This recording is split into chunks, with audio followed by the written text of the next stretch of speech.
We're all very excited because we have a special guest joining us in the studio right now. He is the state trooper in Dumb and Dumber, the motorcycle stud and superstar, and the goofball astronaut in Rocket Man. Please welcome to DBL comedian and actor Harland Williams.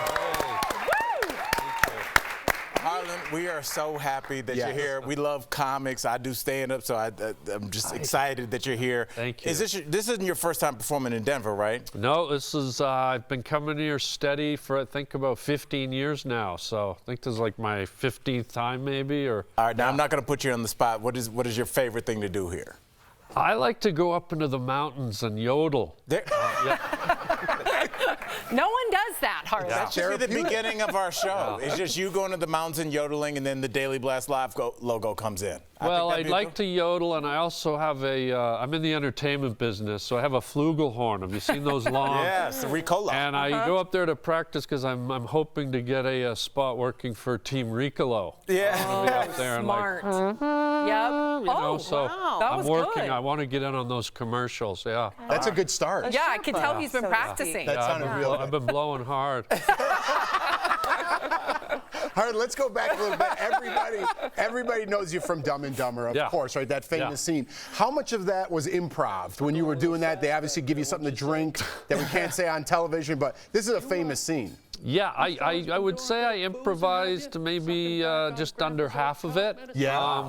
It was my first movie. Oh, really? It was my very first movie. I was nervous, I was excited, and we did it about 6 takes right off the script, and then Bobby and Peter, who had come to see me do stand-up and whatnot, they basically said, okay, let's do a few more and do it the Harland way. And I go, what is the Harland way? And they said, just do it the Harland way. And I didn't need to hear it again. And I thought, they just want me to like wing it, go wild. So I improvised a whole bunch of the lines in there. And one of my favorite is when I see that they've been drinking and driving, I say to Jim, I go, you've been sucking back on Granddaddy's cough syrup. Yep. Yeah. Which I didn't think would make it into the movie, but it did. But that line came from when I was a little boy. My grandfather used to like to have a drink when we'd go visit them at the house, and they didn't want the kids to know he was drinking, so he'd say to my grandmother, Mother, bring me some more cough syrup. So whenever I hear that line and people constantly quote it back to me, I think of my dear deceased grandfather. So in a way, he made it into the movie too. It was really cool. Personal. Awesome. Real quickly, one of my favorites, Something About Mary. Same kind of scene, right? 7 chipmunks pouring around on a branch. Yeah. Was that improv too? Because my cousin Tony and Kim, they say this to me every time I see them. They love this. Yes, that one I improvised even more. That one I'd say is about 50% improvised. From the moment Ben Stiller says, well, what if they have the 7-minute abs? The whole second half, I just made it up. Wait, so the twirling on the branch and the all of tail that from just the sea? made up. That's And I love it. You know, when you improvise, you do it so in the moment you don't know what you're saying because it comes to you instantaneously. So when I went to see the movie, we did 3 or 4 takes where I improvised, and when the lines came out, I was just like, What? where did that come? I didn't even remember saying it. Even I was like, this guy's an idiot. or a genius. So really quickly, what was in the cup? Obviously, what did you drink? In the beer bottle, it was just water. But you know, I kind of had to come up with a way to what would it be like if someone drank something like that. Right. So, it sort of came from the Fairleys saw me do stand-up, and at the time, Whitney Houston's song was out, I Will Always Love You, and her octave would go higher and higher, I will always, and I used to do a joke where it went so high, she ended up segueing right into doing whale calls. So I'd be like, I will always,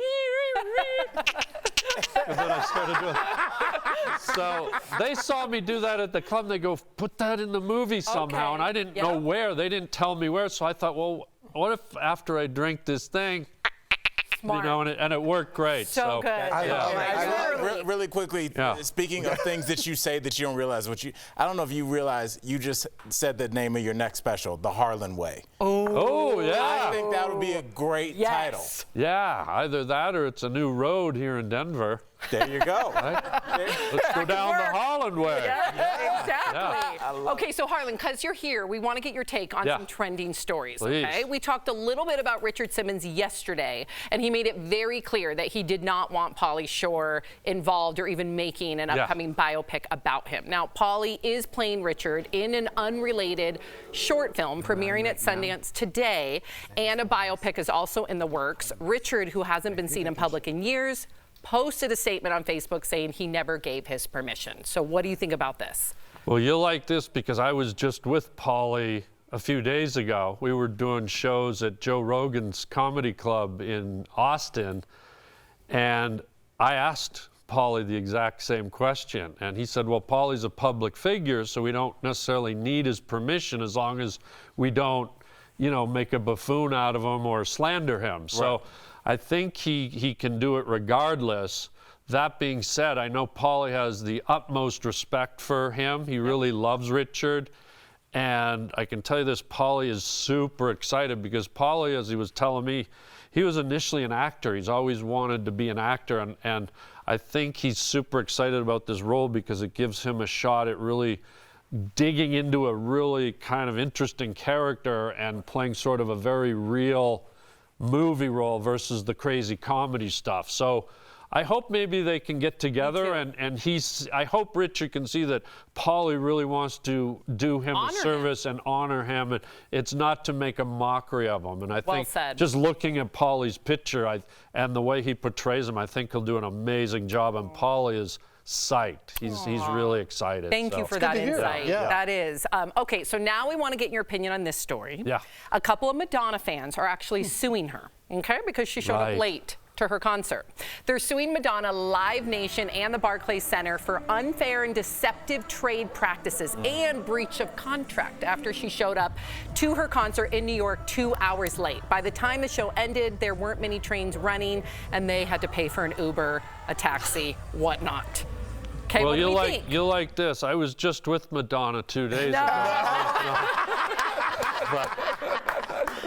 But let me tell you, I can see why people are mad, okay? 16 years ago, I bought a ticket to the Like a Virgin tour, and I'm still waiting for her to come out. So I get, no, I mean, if you show up to go to see a movie, the movie says it'll start at 8, it starts at 8. People have busy lives, people are planning, they have babysitters. If you're a rock star, like you say you're gonna come out at 8, at least I can see 10 minutes late, but anything behind that, sue their ass. All right. Oh, you got Harland's blessing. Harland, I hope that show starts right on time tonight. Forget what I said. Harland, big round of applause. Thank you for joining us in the studio. 2-hour viewers. You can see Harland tonight and tomorrow here in Denver at Comedy Works South. Visit comedyworks.com for tickets. Also, if you need a good laugh, check out his podcast, The Harland Highway, on YouTube. Thank you again, Harland. Thank you very much. Thank you. Great, man.